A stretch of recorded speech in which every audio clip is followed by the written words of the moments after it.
दिलों में शक की बीमारी है। पता नहीं जन्नत है भी या नहीं, जहन्नम है भी कि नहीं, अरे हम कब्र में अजाब होगा भी या नहीं। हम तो रोजाना कब्रिस्तान से गुजरते हैं, कभी किसी मुर्दे को चिल्लाते हुए नहीं देखते, कभी किसी मुर्दे को चीखते हुए नहीं देखते। और ये मुल्ला मौलवी चिल्लाते हैं कब्र में अजाब होगा, कब्र में अजाब होगा। पता नहीं सही भी है कि झूठ है, जब मरेंगे तब देखा जाएगा। फी कुलूबिहिम मरदुन, इनके दिलों में बीमारी है शक की। फज़ादहुमुल्लाहु मरदा, तो अल्लाह ने उस बीमारी को और ज्यादा बढ़ा दिया। वलहुम अज़ाबुन अलीम, इनके लिए अल्लाह की यहां दर्दनाक और तकलीफ देह अजाब है, बहुत तकलीफ देने वाला अजाब। क्यों? क्योंकि लोग इनसे धोखा खाते हैं।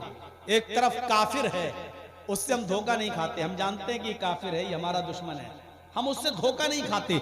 लेकिन जिसके बारे में पता ही नहीं कि वो मोमिन है कि काफिर है, बीच का है, पता ही नहीं चल रहा है कि असली शक्ल इसकी क्या है, उससे हम धोखा खा जाते हैं। पता नहीं ये हमारे मतलब का है, ये हमारा विरोधी है, हमारा दोस्त है, ये हमारा मुखालिफ है। कुरान ने कहा है ये मस्जिदों में भी आएंगे, अपनी जबान से भी बोलेंगे अल्लाह पर ईमान, कयामत पर ईमान, लेकिन अल्लाह कह रहा वो मोमिन नहीं होंगे, मोमिन नहीं। आपने देखा होगा जो आप लोगों में, हमारे समाज में जो लोग पैदा हुए हैं, इसी समाज में सिर्फ जुमे के दिन नमाज पढ़ते हैं, लेकिन अपने बेटों की और अपनी बेटियों की शादी किसमें करते हैं? मुसलमानों ही में करते हैं। कारोबार किसमें करते हैं? हम ही लोगों में करते हैं। उठेंगे, बैठेंगे, लेटेंगे, सोएंगे, जागेंगे, खाएंगे, पिएंगे, शादियां ब्याह सब अपने मुआशरे और समाज पे करेंगे, लेकिन हाल उनका ये होगा कि अपनी जबानों से अल्लाह अल्लाह भी कहेंगे, हालांकि वो मोमिन नहीं होंगे, दिल से वो अल्लाह पर ईमान रखने वाले नहीं होंगे।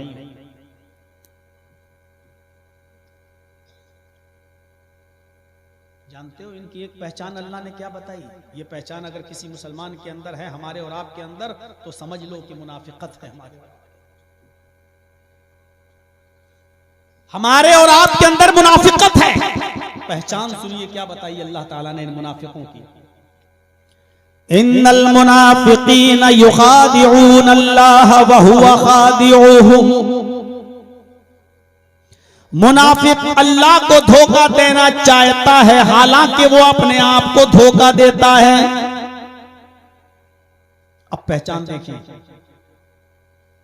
वइज़ा कामू इलस्सलाति कामू कुसाला, जब नमाज पढ़ने के लिए खड़ा होता है तो वो बहुत सुस्ती और बददिली के साथ नमाज पढ़ता है।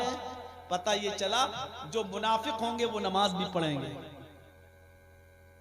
और अल्लाह ने मुनाफिक की पहचान क्या बताई? जब वो नमाज पढ़ने के लिए खड़ा होता है तो बददिली के साथ। मसलन इधर अजान की आवाज आई, अल्लाहु अकबर, अल्लाहु अकबर, उठा, फिर लेट गया, फिर थोड़ी देर के बाद उठा, जल्दी से उठा, सुस्ती के साथ वुजू बना रहा, कुल्ला कर रहा। अब बहुत मरे हुए दिल से थोड़ा सा और लेट हो जाता है मौज़िन, और 15 मिनट सो लेता तो अच्छा होता। और अब मस्जिद में जा रहा है, 2 रकात निकल गई, 3 निकल गई। ये बददिली के साथ नमाज तो पढ़ रहा है, लेकिन बददिली के साथ। जो नमाज नहीं पढ़ रहा है उसकी बात तो मैं कर ही नहीं रहा हूं, वो अपने अंजाम के बारे में खुद सोचें कि उनका अंजाम क्या होगा। मैं उनकी बात कर रहा हूं जो नमाज पढ़ते हैं लेकिन बददिली के साथ। या इधर अजान की आवाज आ रही है, अल्लाहु अकबर, अल्लाहु अकबर, इधर मैच देख रहे हैं, थोड़ा सा रुक जाओ यार, अरे 2-3 ओवर और रह गया, इसके बाद जाएंगे। अब मैच पूरा देख लिया, अब हम जा रहे हैं नमाज पढ़ने के लिए। जब तक वुजू बना के मस्जिद में पहुंची, जमात निकल गई। ये है बददिली के साथ नमाज पढ़ने वाला, ये मुनाफिकत है, मुनाफिकत। हमारी दुकान है कपड़े की, एक मिसाल दे रहा हूं, अजान की आवाज आई, 2-3 कस्टमर बैठे हुए हैं। अब हम अच्छा चलो भाई जल्दी करो, अजान हो गई, नमाज पढ़ने जा रहे हैं। अब कपड़ा दिखाने में लग गए, दूसरे को भी कपड़ा दिखा रहे हैं। अच्छा ठीक है, इन दोनों कस्टमरों को पहले निपटा दूं, उसके बाद जाता हूं नमाज पढ़ने। अब दोनों कस्टमरों को कपड़ा खरीद देने में, बताने में इतनी देर लगा दी कि मस्जिद में पहुंचा, जमात निकल गई। ये है बददिली के साथ नमाज पढ़ना, और ये मुनाफिकत है, मुनाफिकत। ये आदमी न मोमिन है न काफिर है, बीच वाला है।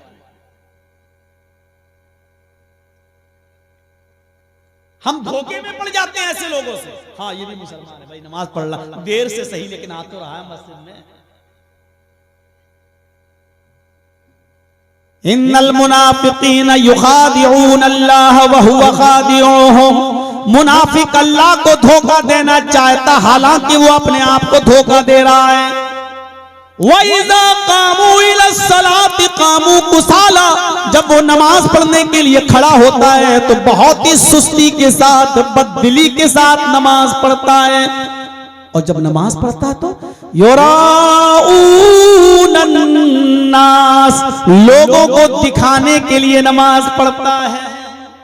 अब जुमे के दिन मस्जिद में नमाज पढ़ने गया तो इसलिए गया कि मोहल्ले वाले कहेंगे देखो जुमे तक की नमाज नहीं पढ़ता है। एक जुमा पढ़ा, पूरे हफ्ते नहीं आया, जुमे के दिन आया, वो भी ये सोचकर अगर हम जुमे की भी नमाज नहीं पढ़ेंगे तो लोग क्या कहेंगे, देखो यार वो जुमे तक की नमाज नहीं पढ़ता। जर्जी साहब ने अजान सुनी, मस्जिद में चले गए नमाज पढ़ने के लिए। क्यों गए? इतने बड़े मौलाना, लोग कहेंगे देखो अजान सुनकर भी मस्जिद में नमाज पढ़ने नहीं जा रहा, इसलिए जर्जी साहब मस्जिद में नमाज पढ़ने चले गए। एक हाजी साहब ने जल्दी से दुकान बंद की, अजान की आवाज सुनी, मस्जिद में चले गए। क्यों? लोग कहेंगे देखो हज करके आया है, इतनी लंबी दाढ़ी रख लिया फिर भी नमाज नहीं पढ़ रहा। नमाज पढ़ते हैं लेकिन लोगों को दिखाने के लिए। ये कौन है? मोमिन नहीं है। ये कौन है? मुनाफिक है। जरा सोचिएगा, कहीं ऐसा तो नहीं जर्जी साहब जो बातें बोल रहे हैं वो हमारे ऊपर ही पूरी उतर रही है? हर आदमी सोचे, मैं किसी एक पर नहीं ढल रहा हूं, इसमें हम मौलवी भी शामिल हैं, इसमें हम उलमा भी शामिल हैं। मौलवी कोई फरिश्ते नहीं होते हैं, दूध के धुले नहीं होते हैं, वो भी इंसान होते हैं। गौर से सुनिए, इनकी पहचान यह है कि जब भी नमाज पढ़ने खड़े होते हैं तो बददिली के साथ, सुस्ती और काहिली के साथ नमाज पढ़ते हैं और लोगों को दिखाने के लिए नमाज पढ़ते हैं। ये है इनकी। और जानते हो पहचान इनकी?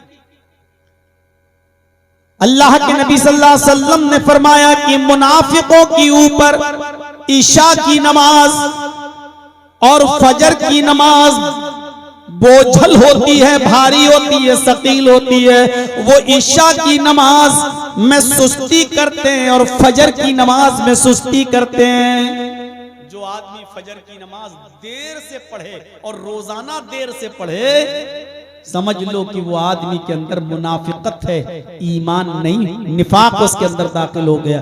जो पढ़ता ही नहीं उसके बारे में मैं बोल ही नहीं रहा हूं। आज मुझे माफ कर दें वो लोग जो बिल्कुल नमाज नहीं पढ़ते, मैं उनके बारे में, वो अपने खुद सोच लें। जब नमाज पढ़ने वालों के बारे में यह बयान हो रहा है तो जो पढ़ते ही नहीं है उनका हाल क्या होगा, वो अपने बारे में थोड़ा सोच लें।